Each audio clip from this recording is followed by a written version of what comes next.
있었습니다. 2026년 3월 탄도미사일 30발이 UAE 상공을 갈랐습니다. 미국의 패트리어트가 있었습니다. 이스라엘의 시스템이 있었습니다. 그런데 30발 중 29발을 격추한 건 한국이었습니다. 요격률 96%. 펜타곤은 보고서를 분류했고 레이시오는 침묵했고 중동 전역이 한국의 전화번호를 찾기 시작했습니다. 그 충격적인 전말을 지금부터 공개합니다. 구독과 좋아요를 눌러주시면 한국의 위상이 널리 알려집니다. 한국 화이팅이라고 댓글을 남겨주세요. 저는 제임스 콜린스라고 합니다. 올해 52살이고 미국 국방부 산하 미사일 방어국에서 22년째 근무하고 있습니다. 제 업무는 간단합니다. 미과 동맹국이 운용하는 미사일 방어 시스템의 실전 성능을 평가하고 그 결과를 보고서로 만들어 국방장관실에 올리는 것입니다. 패트리어트, 사드, 이지스, 아이언도 제가 평가하지 않은 시스템은 거의 없습니다. 22년간 43건의 실전 평가 보고서를 썼고 그중 7건은 대통령 직보문서로 분류되었습니다. 솔직하게 말씀드리겠습니다. 저는 한국이라는 나라를 잘 몰랐습니다. 아니, 정확히는 관심이 없었습니다. 삼성, 현대, KPOP, 미국인 대부분이 한국에 대해 아는 건 그 정도입니다. 방산 분야에서 한국은 제 레이더에 잡히는 나라가 아니었습니다. 한국은 미국이 지켜주는 나라였고 무기는 사는 쪽이지 파는 쪽이 아니라고 생각했습니다. 28,000명의 주한미군이 주둔하고 있고 패트리어트와 사드가 배치되어 있는 나라. 그게 제가 아는 한국의 전부였습니다. 그래서 2022년에 UAE가 한국산 방공 시스템을 35억 달러에 계약했다는 소식을 들었을 때 저는 웃었습니다. 커피를 마시다가 코웃음을 쳤습니다. 동료 마이클이 옆에서 물었습니다. 천궁이라는 시스템인데 들어봤어? 저는 고개를 저었습니다. 아니, 처음 듣는데. 마이클이 어깨를 으쓱했습니다. UAE가 패트리어트도 있는데 왜 한국 걸 사는 거지? 저는 커피잔을 내려놓으며 대답했습니다. 가격이겠지? 중동은 원래 싼 거 좋아해. 그게 2022년의 저였습니다. 무지했고 오만했습니다. 하지만 그때는 그것이 오만이라는 걸 몰랐습니다. 미국의 패트리어트는 걸프전에서 증명된 시스템이었고 이스라엘의 아이언돔은 매일같이 하마스 로켓을 잡고 있었습니다. 한국은 한 번도 실전에서 미사일을 쏴본 적이 없는 나라였습니다. 적어도 그때까지는요. 4년이 흘렀습니다. 2026년 2월 28일 토요일 새벽 3시 17분 워싱턴 DC의 제 아파트에서 전화벨이 울렸습니다. 국방부 보안회선이었습니다. 수화기를 들자 상관인 앤더슨 국장의 목소리가 들렸습니다. 평소와 달리 떨리고 있었습니다. 콜린스, 지금 바로 출근해. 이란이 UAE를 공격했다. 저는 침대에서 일어나면서 물었습니다. 규모가 어느 정도입니까? 대규모다. 탄도미사일, 순항미사일, 드론 동시에 들어갔어. 저는 불을 켰습니다. 아내가 눈을 떴습니다. 저는 이미 옷을 입고 있었습니다. 국방부에 도착한 건 새벽 4시 12분이었습니다. 상황실은 이미 전쟁 모드였습니다. 벽면 스크린 6개가 전부 켜져 있었고 페르시아만 지도 위에 빨간 점들이 전멸하고 있었습니다. 이란이 발사한 미사일의 궤적이었습니다. 저는 스크린을 보면서 속으로 계산했습니다. 161발의 탄도미사일, 645기의 드론, 하루 만에 쏟아진 양입니다. 걸프전 이후 중동에서 이런 규모의 공격은 처음이었습니다. 앤더슨 국장이 저를 불렀습니다. 회의실 문이 닫혔습니다. 국장 옆에는 제가 한 번도 만난 적 없는 사람이 앉아 있었습니다. 은발의 감색 수트, 손목에는 제 월급 석 달치쯤 되어 보이는 시계가 채워져 있었습니다. 앤더슨 국장이 소개했습니다. 리처드 호크, 전략 자문관이야. 레이시온에서 30년 일하다 작년에 자문역으로 왔어. 호크는 악수를 건네지 않았습니다. 대신 서류 뭉치를 톡톡 두드리며 저를 올려다봤습니다. 그 시선이 아직도 기억납니다. 위에서 아래로 훑는 품평하는 듯한 시선이었습니다. 앤더슨 국장이 본론을 꺼냈습니다. 콜린스, UAE 방공망 실전 성능 평가 보고서를 72시간 내에 올려야 한다. 백악관이 기다리고 있어. 패트리어트, 샤드, 그리고 한국산 천궁까지 전부 포함해서 현지 파견이다. 저는 고개를 끄덕였습니다. 그런데 호크가 끼어들었습니다. 느릿느릿한 말투였습니다. 천궁은 넣을 필요 없지 않습니까? 러시아 기술 베이스로 만든 거잖아. S400에서 파생된 시스템인데 평가할 가치가 있습니까? 호크의 입꼬리가 살짝 올라가 있었습니다. 저는 그 표정을 나중에야 이해했습니다. 그건 질문이 아니었습니다. 지시였습니다. 하지만 앤더슨 국장이 고개를 저었습니다. 전부 넣어. 백악관 지시야. 호크의 입꼬리가 내려갔습니다. 서류를 두드리던 손가락이 멈췄습니다. 2초 정도의 짧은 정적이 흘렀습니다. 그리고 호크가 말했습니다. 그럼 내가 같이 가지. 앤더슨 국장이 저를 봤습니다.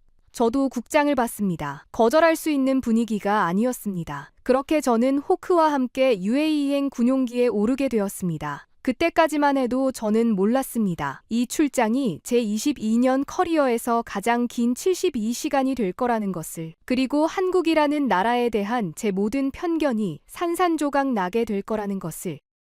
군용기 안은 어두웠습니다. C-17 글로브마스터의 화물칸에 좌석 2줄이 임시로 볼트 고정되어 있었고 저와 호크 사이에는 빈 좌석 3개가 놓여 있었습니다. 호크는 탑승하자마자 안대를 쓰고 잠들었습니다. 저는 잠이 오지 않았습니다. 노트북을 펴고 UAE 방공망 배치도를 열었습니다. 화면 위에 3가지 세계점이 찍혀 있었습니다. 파란색은 패트리어트, 빨간색은 사드, 그리고 초록색이 천궁2였습니다. 초록색 점은 딱 2개뿐이었습니다. 14시간의 비행 끝에 알다프라 공군기지에 착륙한 건 현지 시간 밤 11시였습니다. 활주로에 내리자 열기가 얼굴을 때렸습니다. 3월인데도 33도. 그런데 공기 속에 열기만 있는 게 아니었습니다. 항공유 냄새, 콘크리트 분진, 그리고 어딘가에서 희미하게 들려오는 사이렌 소리. 전쟁의 냄새였습니다. 활주로 옆에는 패트리어트 발사대가 하늘을 향해 서 있었고 그 너머로 경납고 벽에 미사일 파편이 박혀 있는 것이 보였습니다. 이틀 전 이란의 공격 흔적이었습니다.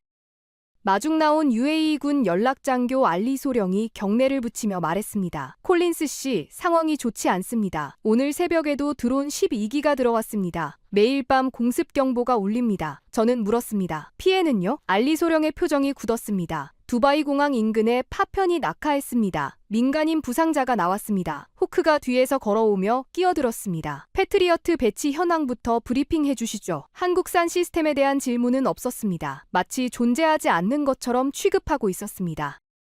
숙소는 기지 내 컨테이너 수경시설이었습니다. 좁은 방에 침대 하나, 책상 하나, 보안 노트북 1대, 벽에는 UAE 방공사령부 비상연락망이 붙어 있었습니다. 저는 침대에 앉아서 72시간이라는 시간을 머릿속으로 쪼갰습니다. 첫째 날은 방공사령부 브리핑과 데이터 수집, 둘째 날은 각 시스템 운용부대 현장 방문, 셋째 날은 보고서 작성과 송부, 빠듯했습니다. 하지만 진짜 문제는 시간이 아니었습니다. 이 보고서의 결론이 향후 중동 방공 수출 시장의 판도를 결정한다는 것. 미국 방산업계가 지켜보고 있다는 것. 호크가 바로 그 업계의 눈과 귀라는 것. 그게 문제였습니다.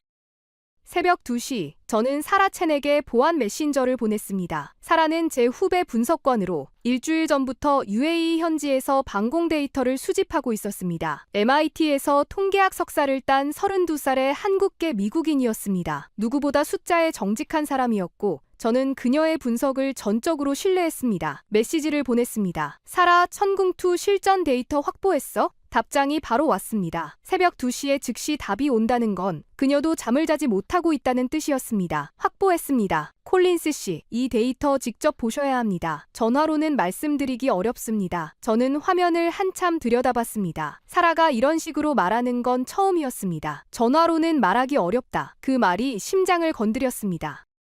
창밖으로 페르시아만의 밤하늘이 보였습니다. 별이 쏟아지고 있었습니다. 그 별 아래 어딘가에서 이란의 미사일이 준비되고 있을 것이고 그 미사일을 막기 위해 세 나라의 방패가 사막 위에 서 있었습니다. 미굴의 방패, 이스라엘의 방패, 그리고 한국의 방패. 저는 그때까지만 해도 세 번째 방패의 무게를 몰랐습니다. 내일이면 알게 될 것입니다. 그리고 그 무게가 보고서의 모든 것을 바꾸게 될 것입니다.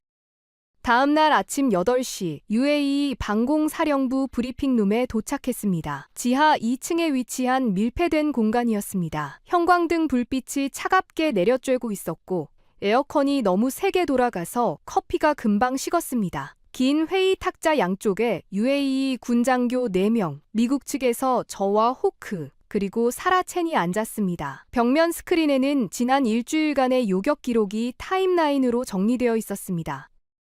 브리핑은 UAE 방공사령관 칼리드 준장이 직접 진행했습니다. 칼리드 준장은 체구가 작았지만 목소리가 굵었고 모든 문장을 짧게 끊어서 말하는 사람이었습니다. 그가 스크린을 가리키며 말했습니다. 2월 28일부터 3월 7일까지 이란은 우리에게 161발의 탄도미사일과 645기의 드론을 발사했습니다. 우리의 다층 방공망이 이 중 대부분을 요격했습니다. 저는 수첩에 숫자를 적었습니다. 161발, 645기, 일주일 만에 걸프전 전체 기간에 이라크가 쏜 스커드 미사일이 88발이었습니다.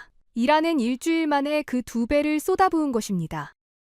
칼리드 준장이 시스템별 요격 현황을 넘기려는 순간 호크가 손을 들었습니다. 준장님, 패트리어트 데이터부터 먼저 보여주시죠. 우리 시스템이 주력이니까요. 호크는 우리 시스템이라고 했습니다. 레이시온을 떠난 지 1년이 넘었지만 그의 입에서 나온 우리는 미국 정부가 아니라 레이시온이었습니다. 칼리드 준장이 호크를 잠깐 바라봤습니다. 그리고 아무 말 없이 슬라이드를 넘겼습니다. 패트리어트 데이터가 화면에 떴습니다. 호크의 입꼬리가 올라갔습니다. 그런데 저는 호크의 표정이 아니라 사라 첸의 표정을 보고 있었습니다. 사라는 노트북 화면을 들여다보면서 입술을 깨물고 있었습니다. 뭔가를 참고 있는 얼굴이었습니다. 저는 그녀에게 메모를 밀었습니다. 무슨 일이야? 사라가 펜으로 메모지에 썼습니다. 천궁 데이터, 직접 보셔야 합니다. 여기서는 말 못합니다. 저는 메모를 접어 주머니에 넣었습니다. 패트리어트 브리핑이 끝나고 사드 브리핑이 이어졌습니다.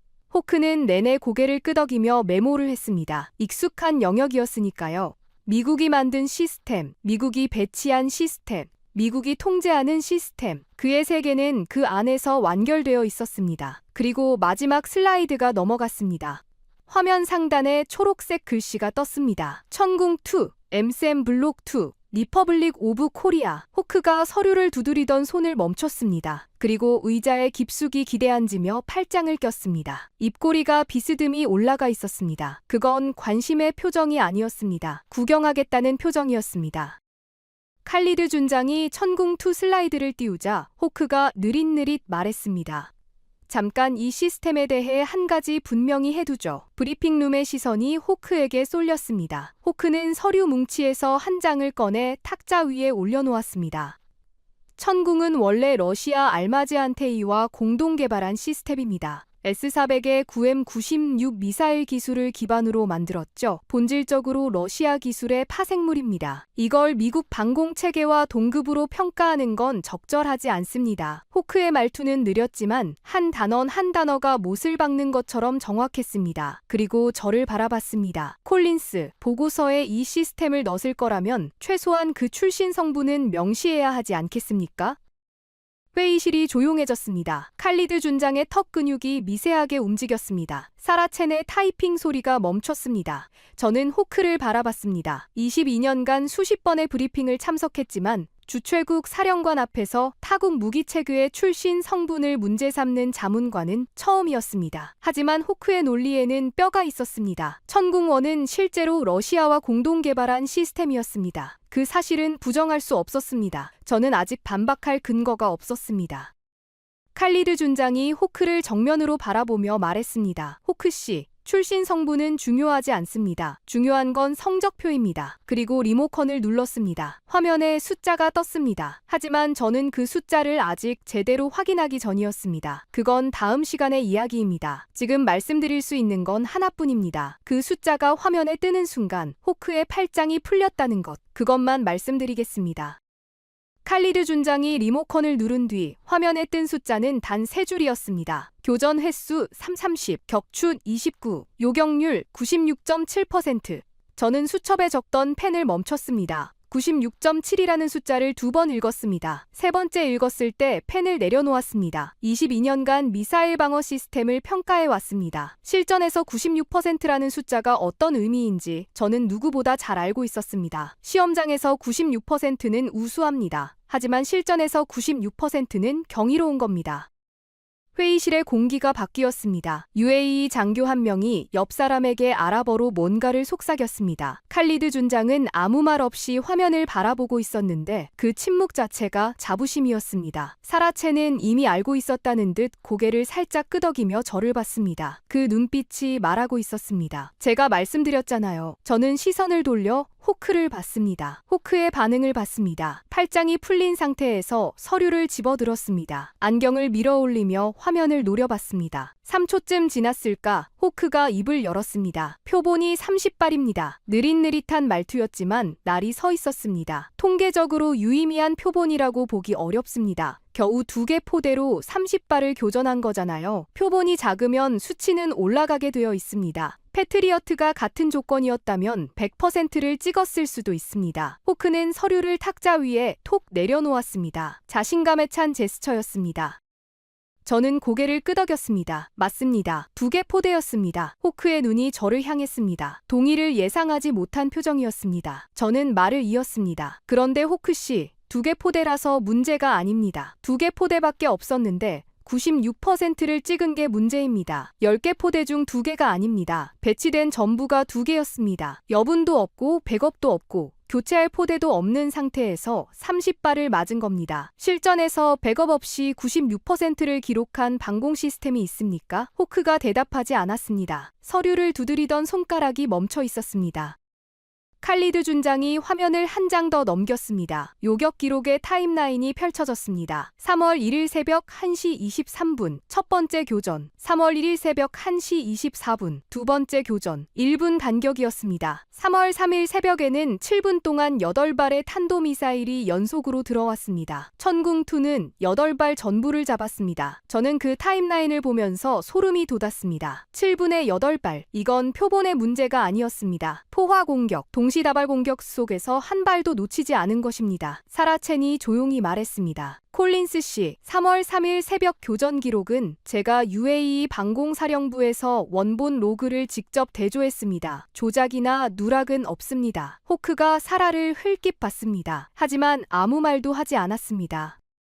여기서 첫 번째 라운드가 끝났습니다. 하지만 호크는 물러나지 않았습니다. 10분간의 휴식 시간, 브리핑룸 밖 복도에서 커피를 마시는데 호크가 다가왔습니다. 종이컵을 들고 커피를 한 모금 마시고 저를 똑바로 봤습니다. 콜린스, 하나 물어보지. 자네는 이 보고서가 어디로 가는지 알고 있나? 저는 대답했습니다. 국방장관실입니다. 호크가 고개를 저었습니다. 국방장관실을 거쳐서 의회로 가. 의회 군사위원회가 이 보고서를 근거로 내년 중동방공 패키지 예산을 편성해. 40억 달러짜리 시장이야. 호크가 커피를 한 모금 더 마셨습니다. 40억 달러. 그 돈이 패트리어트로 가느냐, 한국산으로 가느냐, 자네 보고서가 결정하는 거야. 저는 아무 말도 하지 않았습니다. 호크가 종이컵을 쓰레기통에 던지며 돌아섰습니다. 숫자를 잘 써, 콜린스. 호크가 사라진 복도 끝을 바라보고 있는데 사라 첸이 커피 2잔을 들고 다가왔습니다. 한 잔을 건네며 말했습니다. 다 들었습니다. 저는 커피를 받으며 물었습니다. 어떻게 생각해? 사라가 커피를 한 모금 마시고 말했습니다. 40억 달러면 사람을 움직이기 충분한 숫자죠. 하지만 콜린스 씨, 제가 아직 안 보여드린 게 있습니다. 납기 데이터요. 이걸 보시면 호크 씨가 왜 초조한지 이해하실 겁니다. 사라는 주머니에서 USB를 꺼내 흔들었습니다. 오후 브리핑 때 쓰십시오. 저는 그 USB를 받아주었습니다. 가벼웠지만 안에 든 데이터의 무게는 가볍지 않을 것이었습니다. 두 번째 라운드는 오후에 시작되었습니다. 이번에는 제가 먼저 질문을 던졌습니다. 칼리드 준장, 시스템별 요격 단가를 확인하고 싶습니다. 발당 비용을 비교할 수 있습니까? 칼리드 준장이 고개를 끄덕이며 화면을 넘겼습니다. 패트리어트 팽3 요격 미사일 한 발, 약 400만 달러. 천궁2 요격 미사일 한 발, 약 200만 달러. 절반이었습니다. 저는 계산기를 두드렸습니다. 천궁2가 이번 교전에서 발사한 60발의 총 비용은 약 1억 2천만 달러. 같은 30개 표적을 패트리어트로 교전했다면 최소 2억 4천만 달러, 1억 2천만 달러의 차이. 그리고 이건 겨우 열흘치 전투 비용입니다. 호크가 끼어들었습니다. 가격만으로 무기를 평가하는 건 위험합니다. 패트리어트는 40년간 실전에서 검증된 시스템입니다. 걸프전, 이라크전, 사우디 방공작전까지 40년의 신뢰를 가격으로 환산할 수 있습니까? 저는 고개를 끄덕였습니다. 맞습니다. 패트리어트는 40년간 검증되었습니다. 호크의 어깨가 살짝 펴졌습니다. 자기 논리가 먹혔다고 생각한 것입니다. 저는 말을 이었습니다. 그런데 호크씨 그 40년 동안 실전에서 96%를 찍은 적이 있습니까? 회의실이 조용해졌습니다. 호크의 어깨가 다시 내려갔습니다. 40년, 96%. 이 두 숫자가 공중에서 부딪히고 있었습니다. 사라 첸이 노트북을 돌려 화면을 보여줬습니다. 참고로 이번 교전에서 UAE가 한국에 긴급 요청한 추가 요격탄 30발은 요청 후 72시간 내에 한국 공군 C-17로 직접 공수되었습니다. 대구 공군기지에서 출발해서 알다프라까지 사라가 화면을 한 번 더 넘겼습니다. 사진이 떴습니다. 대구 공군기지 활주로에서 UAE 공군 C-17A 수송기의 화물칸에 천궁2 요격탄이 적재되고 있는 장면이었습니다. 사진 하단에 날짜가 찍혀 있었습니다. 3월 9일, 요청이 들어온 건 3월 6일이었습니다. 사흘, 한국은 자국 공군 재고에서 30발을 빼서 사흘 만에 전쟁터로 보낸 것입니다. 저는 그 사진을 한참 들여다봤습니다. 미국이 같은 긴급 보급 요청을 처리하는데 통상 걸리는 시간은 2주에서 4주입니다. 행정 절차, 의회 승인, 수출 허가, 호크도 그 시간을 알고 있었습니다. 레이시온에서 30년을 일한 사람이니까요.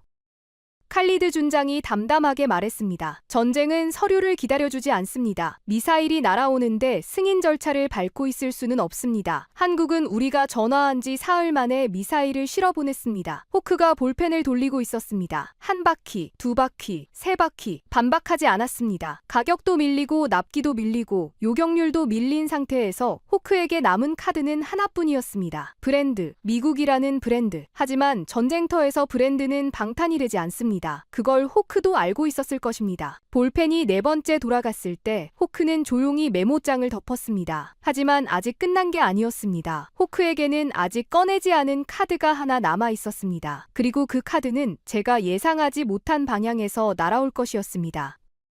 둘째 날 아침이 밝았습니다. 밤새 두 번의 공습 경보가 울렸습니다. 한 번은 새벽 1시, 한 번은 새벽 4시. 사이렌이 울릴 때마다 기지 전체가 깨어났고 요격이 끝나면 다시 어둠 속에 가라앉았습니다. 저는 잠을 거의 자지 못했습니다. 하지만 호크는 아침 식사 자리에 면도까지 깔끔하게 하고 나타났습니다. 눈 밑에 그림자 하나 없었습니다. 30년간 방산업계에서 살아남은 사람의 내공이었습니다. 호크는 커피를 마시며 저를 봤습니다. 오늘은 내가 질문할 차례야, 콜린스. 그 말투에 여유가 돌아와 있었습니다. 밤새 무언가를 준비한 것이 분명했습니다.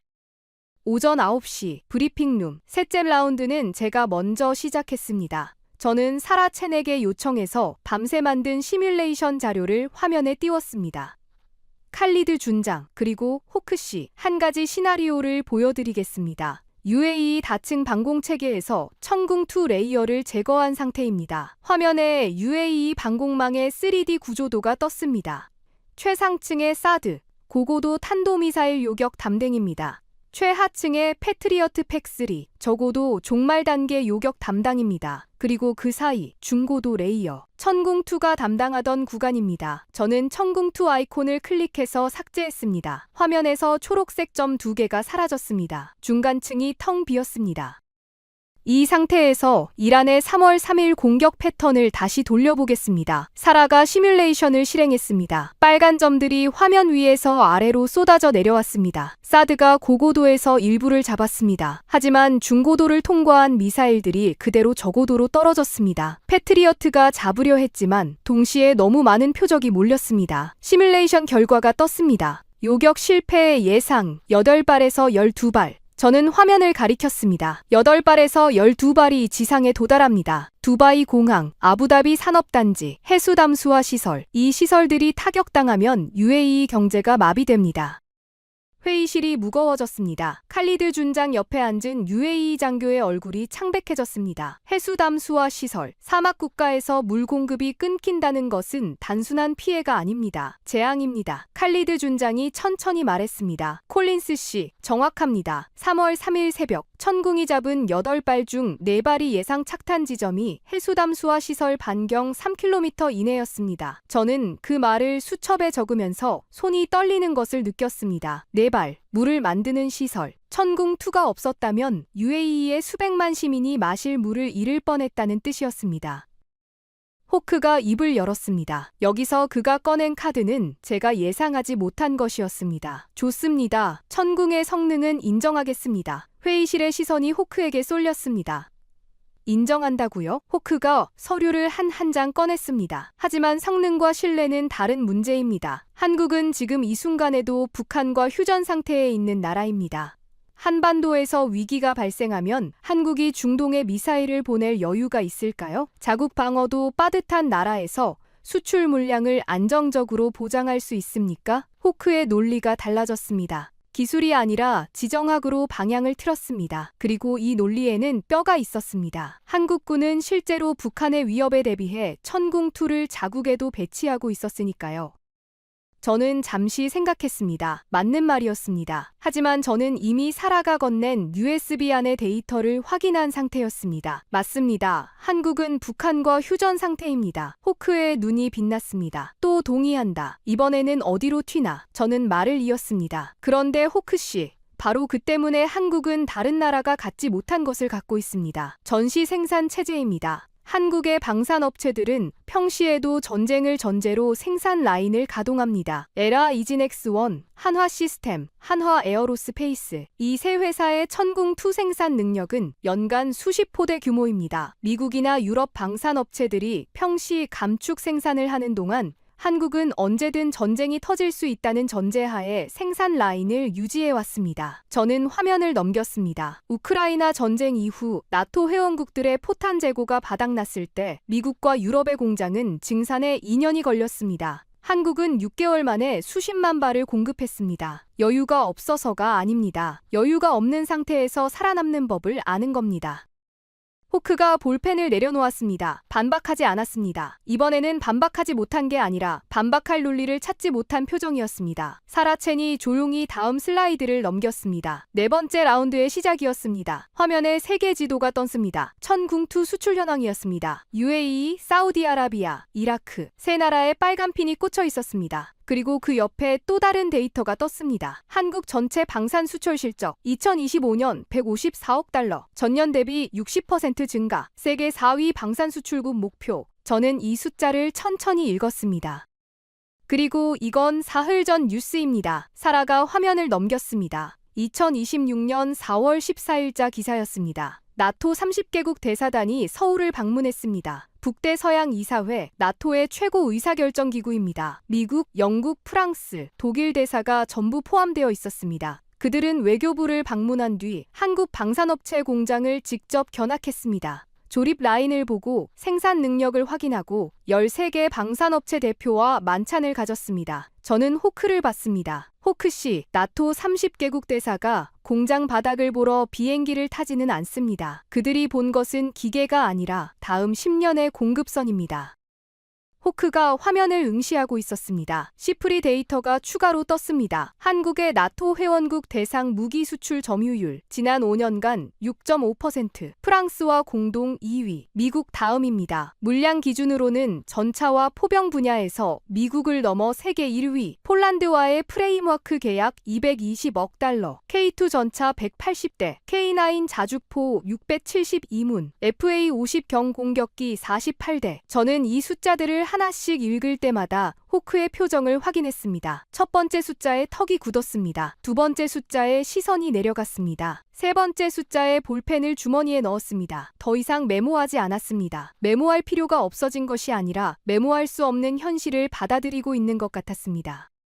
회의실이 완전히 조용해졌습니다. 에어컨 소리만 윙 하고 돌아가고 있었습니다. 칼리드 준장이 두 손을 탁자 위에 올려놓고 호크를 정면으로 바라봤습니다. 호크씨, 저는 미국을 존경합니다. 패트리어트와 사드 없이 우리나라를 지킬 수 없다는 것도 잘 압니다. 칼리드 준장이 잠시 멈췄습니다. 하지만 3월에 미사일이 쏟아질 때 추가 요격탄을 사흘 만에 보내준 나라는 미국이 아니었습니다. 호크의 손가락이 탁자 위에서 미세하게 떨렸습니다. 저는 그 떨림을 보았습니다. 하지만 아직 이야기할 때가 아닙니다. 이 떨림의 의미는 나중에 말씀드리겠습니다. 지금은 이것만 말씀드리겠습니다. 그 순간 저는 깨달았습니다. 이 보고서의 결론은 이미 전쟁터에서 나왔다는 것을. 브리핑이 끝난 뒤 칼리드 준장이 저에게 말했습니다. 콜린스 씨, 보여드리고 싶은 곳이 있습니다. 차를 타고 기지 외곽으로 20분을 달렸습니다. 사막 한가운데 위장 그물로 덮인 천궁 투포대가 서 있었습니다. 발사대 4기가 하늘을 향해 각도를 잡고 있었고 옆에 레이더 차량과 지휘 통제 차량이 나란히 서 있었습니다. 위장 그물 사이로 새어든 햇빛이 발사관 위에서 반짝이고 있었습니다. 그 금속 표면 위에 아랍어와 한글이 나란히 새겨져 있었습니다. 한글, 이 사막 한가운데에 한글이 있었습니다. 포대 옆에 컨테이너 한 동이 있었습니다. 칼리드 준장이 문을 열자 안에 한국군 기술지원단 3명이 모니터 앞에 앉아 있었습니다. 에어컨이 빵빵하게 돌아가고 있었지만 3사람 모두 땀에 젖어 있었습니다. 잠을 자지 못한 얼굴이었습니다. 칼리드 준장이 소개했습니다. 이분들이 개전 이후 한 번도 이 컨테이너를 떠나지 않았습니다. 24시간 교대로 시스템을 모니터링하고 있습니다. 한국군 소령이 자리에서 일어나 경례를 붙였습니다. 이름은 밝히지 않겠습니다. 그가 저에게 말했습니다. 궁금한 거 있으시면 뭐든 물어보십시오. 영어가 유창했지만 목소리가 쉬어 있었습니다. 저는 물었습니다. 소령님, 3월 3일 새벽 7분간 8발 연속 교전, 그때 현장에 계셨습니까? 소령이 고개를 끄덕였습니다. 제가 사격 버튼 옆에 있었습니다. 저는 다시 물었습니다. 두렵지 않았습니까? 소령이 잠시 말을 멈췄습니다. 그리고 모니터를 가리켰습니다. 이 시스템을 만드는데 12년이 걸렸습니다. 처음에는 러시아와 함께 만들었습니다. 알마즈한테이라는 회사와요. 그런데 핵심 기술은 안 좋습니다. 탐색기 기술, 유도 알고리즘, 종말 유도 코드, 전부 블랙박스였습니다. 돈은 받고 기술은 안 주고 우리는 껍데기만 받은 겁니다. 소령의 목소리가 낮아졌습니다. 그래서 다시 시작했습니다. 국방과학연구소 연구원들이 처음부터 새로 만들었습니다. 천궁원의 껍데기 위에 속은 전부 갈아 넣었습니다. 탐색기, 추진체, 유도 시스템, 교전, 소프트웨어, 러시아 기술을 한 줄도 쓰지 않았습니다. 그게 천궁2입니다. 소령이 모니터 옆에 붙은 사진을 가리켰습니다. 오래된 단체 사진이었습니다. 연구복을 입은 수십 명의 사람들이 발사대 앞에 서 있었습니다. 이분들입니다. 이 시스템을 만든 사람들. 사진 속 얼굴들은 웃고 있었지만 모두 지쳐 있었습니다. 저는 사진을 한참 들여다봤습니다. 소령이 말을 이었습니다. 개발 초기에 시험 발사를 5번 연속 실패한 적이 있습니다. 유도 시스템 문제였습니다. 5번째 실패 후에 예산 삭감 이야기가 나왔습니다. 연구팀 해체 이야기도 나왔습니다. 그때 연구팀장이 보고서에 한 줄을 적었다고 합니다. 소령이 잠시 멈췄습니다. 6번째는 반드시 성공시키겠습니다. 그게 안 되면 제가 미사일 대신 날아가겠습니다. 저는 아무 말도 할 수 없었습니다. 소령은 계속했습니다. 6번째 시험에서 표적을 직격했습니다. 직격, 히트 투 킬. 파편이 아니라 몸통 자체로 부딪혀서 부수는 방식입니다. 그 기술을 가진 나라가 세계에 4나라뿐입니다. 미국, 이스라엘, 일본, 그리고 한국. 제 손끝이 떨리고 있었습니다. 이건 단순한 무기가 아니었습니다. 기술을 거부당한 사람들이 이를 악물고 스스로 만들어낸 방패였습니다. 밖으로 나왔습니다. 사막의 열기가 다시 얼굴을 때렸습니다. 호크는 차 안에서 기다리고 있었습니다. 에어컨이 켜진 차 안에서요. 소령의 이야기를 듣지 못했습니다. 아니, 듣지 않은 것입니다. 저는 차에 타면서 호크를 봤습니다. 호크가 물었습니다. 뭐 볼만한 거 있었어? 저는 대답했습니다. 네, 있었습니다. 그 이상은 말하지 않았습니다. 말할 수 없었습니다. 한국이라는 나라가 만든 것은 미사일이 아니었습니다. 아무도 도와주지 않는 상황에서 포기하지 않는 방법을 만든 것이었습니다. 차가 기지로 돌아가는 동안 창밖으로 천궁2 발사대의 실루엣이 멀어져 갔습니다. 사막 위에 서 있는 그 자세가 한국이라는 나라의 자세 같다는 생각이 들었습니다. 쓰러지지 않겠다는, 무릎 꿇지 않겠다는 자세. 셋째 날, 마지막 날이었습니다. 오전 10시. 브리핑룸에 다시 모였습니다. 오늘의 안건은 하나였습니다. 보고서의 결론. 천궁2를 UAE 방공체계의 핵심 자산으로 평가할 것인가, 아니면 보조 시스템으로 분류할 것인가. 이 한 줄이 40억 달러짜리 시장의 방향을 결정합니다. 호크는 아침부터 전화를 2통이나 했습니다. 워싱턴과 통화한 것이 분명했습니다. 브리핑룸에 들어올 때 표정이 달라져 있었습니다. 입꼬리가 다시 올라가 있었습니다. 뭔가 카드를 받은 얼굴이었습니다. 호크가 먼저 말문을 열었습니다. 콜린스, 어제 현장 방문 잘했나? 나는 시간을 좀 더 효율적으로 썼지. 워싱턴과 통화했어. 호크가 서류를 꺼냈습니다. 국방장관실에서 가이드라인이 내려왔어. 보고서의 주 평가 대상은 미국산 시스템으로 한정한다. 동맹국 시스템은 참고사항으로만 기재한다. 이건 내 의견이 아니라 위에서 내려온 방침이야. 호크가 서류를 탁자 위에 밀어놓았습니다. 저는 그 서류를 집어들었습니다. 국방장관실 로고가 찍혀 있었습니다. 하지만 문서 등급이 낮았습니다. 공식 지시가 아니라 비공식 권고에 가까웠습니다. 호크는 이것을 공식 지시처럼 포장한 것이었습니다. 저는 서류를 내려놓았습니다. 아직 대답하지 않았습니다. 그때 사라 첸이 손을 들었습니다. 콜린스 씨, 발언해도 되겠습니까? 저는 고개를 끄덕였습니다. 사라가 일어섰습니다. 저는 일주일간 이 기지에서 새 시스템의 실전 데이터를 전수 분석했습니다. 패트리어트, 사드, 천궁2, 새 시스템 모두를 동일한 기준으로 평가했습니다. 사라가 노트북 화면을 돌렸습니다. 스프레드시트가 떠 있었습니다. 요격률, 반응 시간, 동시 교전 능력, 발당 비용, 긴급 보급 속도, 5가지 항목 중 4가지에서 천궁2가 1위입니다. 이 데이터를 참고사항으로 묻는 것은 분석관으로서 할 수 없습니다. 사라의 목소리는 떨리지 않았습니다. 호크를 정면으로 바라보고 있었습니다. 호크가 사라를 노려봤습니다. 첸, 자네 한국계 아닌가? 브리핑룸이 얼어붙었습니다.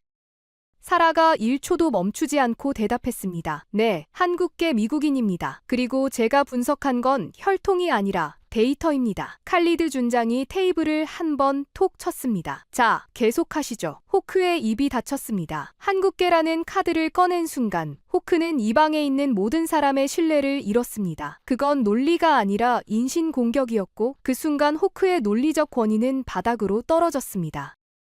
분위기가 바뀌었습니다. 칼리드 준장 옆에 앉아있던 UAE 공군 부사령관 나시르 대령이 처음으로 입을 열었습니다. 이 사람은 이틀간 한마디도 하지 않았습니다. 메모만 하고 있었습니다. 나시르 대령이 천천히 일어섰습니다. 제가 한 가지 말씀드려도 되겠습니까? 칼리드 준장이 고개를 끄덕였습니다. 나시르 대령이 말했습니다. 3월 3일 새벽 아부다비 남쪽에서 미사일이 요격되었습니다. 그 낙하 파편이 떨어진 곳에서 4km 떨어진 곳에 제 집이 있습니다. 회의실이 고요해졌습니다. 제 아내와 2딸이 그 집에 있었습니다. 그날 새벽 아내에게서 전화가 왔습니다. 하늘에서 불꽃이 보인다고, 소리가 난다고, 아이들이 울고 있다고. 나시르 대령의 목소리가 낮아졌습니다. 그 미사일을 잡은 것이 천궁이었습니다. 패트리어트가 아니라 사드가 아니라 천궁이 잡았습니다. 저는 시스템을 평가하러 이 자리에 앉아 있는 게 아닙니다. 제 가족을 지켜준 무기에 대해 말하러 앉아 있는 겁니다. 아무도 말하지 않았습니다. 호크도 말하지 않았습니다. 나시르 대령이 자리에 앉았습니다. 형광등의 윙 하는 소리만 들렸습니다. 저는 수첩에 아무것도 적지 못했습니다. 펜을 쥔 손에 힘이 없었습니다. 데이터로 머리를 설득하고 감정으로 가슴을 열었습니다. 이 방에서 아직 움직이지 않은 사람은 한 명뿐이었습니다.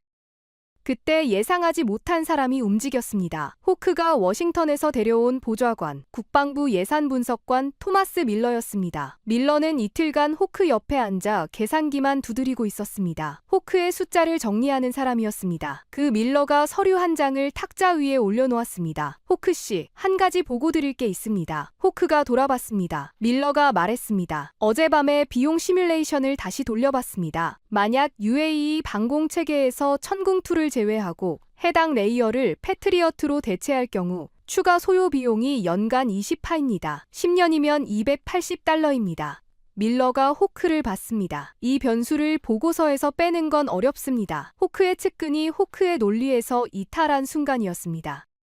호크의 얼굴에서 표정이 사라졌습니다. 여유도 없고 분노도 없고 아무것도 없었습니다. 저는 그때 마지막 질문을 던졌습니다. 준비한 질문이 아니었습니다. 나시르 대령의 이야기를 듣고 나서 떠오른 질문이었습니다. 호크 씨, 호크가 저를 봤습니다. 만약 지금 이 순간 당신의 가족이 있는 도시 위로 탄도미사일이 날아온다면 저는 천천히 말했습니다. 어떤 시스템을 고르시겠습니까? 40년의 브랜드를 고르시겠습니까? 96%를 고르시겠습니까? 회의실이 완전히 고요해졌습니다. 에어컨 소리도 들리지 않았습니다. 5초가 지났습니다. 10초가 지났습니다. 15초가 지났습니다. 호크는 대답하지 않았습니다. 입술이 한 번 움직였지만 소리가 나오지 않았습니다. 그리고 호크는 천천히 의자 등받이에 몸을 기댔습니다. 눈을 감았습니다. 서류를 덮었습니다. 볼펜을 주머니에 넣었습니다. 그것이 대답이었습니다. 이틀간 단 한 번도 침묵한 적 없던 사람이 처음으로 말을 잇지 못하고 있었습니다. 레이시온에서 30년, 펜타곤 자문역 1년, 31년의 경력이 15초의 침묵 앞에서 멈춰 있었습니다. 칼리드 준장이 조용히 일어섰습니다. 브리핑을 마치겠습니다. 그리고 저에게 말했습니다. 콜린스 씨, 좋은 보고서를 쓰시길 바랍니다. 칼리드 준장이 나가고 UAE 장교들이 나가고 밀러가 나갔습니다. 사라 첸이 노트북을 닫으며 저를 한번 봤습니다. 고개를 살짝 끄덕이고 나갔습니다. 브리핑룸에 저와 호크만 남았습니다. 호크는 여전히 눈을 감고 있었습니다. 저는 일어서며 말했습니다. 호크 씨, 보고서에는 데이터를 씁니다. 브랜드를 쓰지 않습니다. 호크가 눈을 뜨지 않았습니다. 저는 브리핑룸을 나왔습니다. 철문이 쿵 하고 닫혔습니다. 보고서를 쓰기 시작한 건 그날 밤이었습니다. 컨테이너 숙소의 책상 위에 보안 노트북을 펴고 72시간 동안 수집한 데이터를 정리했습니다. 패트리어트, 사드, 천궁2 새 시스템의 숫자를 나란히 놓고 보니 결론은 이미 나와 있었습니다. 저는 단 한 줄도 왜곡하지 않았습니다. 숫자를 그대로 적었습니다. 96.7%, 발당 200만 다, 긴급 보급 72시간. 이 숫자들이 곧 결론이었습니다. 새벽 3시에 보고서를 완성하고 전송 버튼을 눌렀습니다. 그리고 의자에 기대 앉아 천장을 올려다봤습니다. 형광등 불빛이 지직거리고 있었습니다. 밖으로 나왔습니다. 사막의 새벽 공기가 차가웠습니다. 낮에 33도가 거짓말처럼 새벽에는 15도까지 내려갔습니다. 하늘에 별이 쏟아지고 있었습니다. 페르시아만 방향으로 수평선이 희미하게 밝아오고 있었습니다. 동이 트기 직전의 그 시간, 가장 어둡고 가장 고요한 시간이었습니다. 저는 기지 울타리 근처 콘크리트 방호벽에 등을 기대고 서 있었습니다. 커피 한 잔을 들고 있었는데 마시는 것을 잊고 있었습니다. 멀리 천궁2 포대의 실루엣이 보였습니다. 위장 그물 아래에서 발사대가 하늘을 향해 서 있었습니다. 그 아래 컨테이너 안에서 한국군 기술지원단이 여전히 모니터를 지키고 있을 것입니다. 잠을 자지 못한 채로 이 사막에서 가장 먼저 일어나고 가장 늦게 잠드는 사람들, 그들이 지키고 있는 것은 시스템이 아니었습니다. 시스템 너머에 있는 사람들이었습니다. 나시르 대령의 아내와 두 딸, 두바이의 수백만 시민, 아부다비의 해수담수화 시설로 물을 받아 마시는 사람들. 저는 72시간 전에 저를 떠올렸습니다. 한국은 무기를 사는 나라라고 생각했던 사람, 천궁이라는 이름조차 모르던 사람, 커피를 마시며 코웃음을 치던 사람, 그 사람과 지금의 저 사이에 72시간이 있었습니다. 72시간 동안 저는 데이터를 받고 사람을 만났고 역사를 들었습니다. 기술을 거부당하고 혼자서 다시 만들어낸 연구원들, 5번 실패하고 6번째에 성공한 시험 발사, 문 닫기 직전까지 갔다가 다시 일어선 산업. 이것은 한 기업의 이야기가 아니었습니다. 한 나라의 이야기였습니다. 발걸음 소리가 들렸습니다. 사라 첸이었습니다. 사라도 잠을 자지 못한 모양이었습니다. 커피를 들고 옆에 섰습니다. 한동안 아무 말 없이 하늘을 올려다봤습니다. 사라가 먼저 입을 열었습니다. 보고서 보냈어요? 보냈어. 후회 없어요? 없어. 사라가 커피를 한 모금 마시고 말했습니다. 저는 이 일을 하면서 처음으로 자랑스러웠습니다. 데이터가 자랑스러운 게 아니라 그 데이터를 만든 사람들이 자랑스러웠습니다. 저는 사라를 봤습니다. 사라의 눈이 젖어 있었습니다. 한국계 미국인. 그녀의 안에 두 나라가 있었고 이 72시간 동안 그 두 나라가 부딪히고 있었을 것입니다. 저는 아무 말도 하지 않았습니다. 대신 커피잔을 살짝 들어 올렸습니다. 사라도 자기 잔을 들었습니다. 건배는 하지 않았습니다. 그냥 잔을 들고 서 있었습니다. 그것으로 충분했습니다. 동이 트고 있었습니다. 페르시아만 위로 첫 번째 빛이 번지고 있었습니다. 그 빛 아래에 세 나라의 방패가 서 있었습니다. 그리고 그중 하나는 70년 전 전쟁의 폐허 위에서 일어선 나라가 만든 것이었습니다. 아무도 기술을 주지 않았고 아무도 가능하다고 말해주지 않았고 5번이나 실패했지만 6번째에 일어선 사람들이 만든 방패. 저는 그때 깨달았습니다. 진짜 방패는 금속으로 만들어지는 것이 아닙니다. 포기하지 않은 시간으로 만들어지는 것입니다. 한국을 아직 모르는 분들이 계실 겁니다. 한국은 작은 나라입니다. 한반도 남쪽 절반, 면적으로는 세계 107위. 하지만 이 나라의 미사일 방어 시스템이 중동의 하늘을 지키고 있습니다. 이 나라의 전차와 자주포가 유럽의 방어선을 채우고 있습니다. 나토 30개국 대사가 이 나라의 공장을 보기 위해 비행기를 탔습니다. 70년 전에는 총알을 빌려야 했던 나라가 오늘은 세계가 방패를 빌리러 오는 나라가 되었습니다. 제 이름은 제임스 콜린스입니다. 펜타곤 미사일 방어국에서 22년간 일한 분석관입니다. 저는 43건의 보고서를 썼지만 이 보고서만큼 제 생각을 바꾼 보고서는 없었습니다. 한국은 미국이 지켜주는 나라가 아니었습니다. 한국은 스스로 방패를 만든 나라였습니다. 그리고 이제는 그 방패로 세계를 지키고 있습니다. 여러분이 이 이야기를 기억해 주시길 바랍니다. 그리고 이 이야기를 널리 공유해 주시길 바랍니다. 지금까지 감동 라이프였습니다. 감사합니다.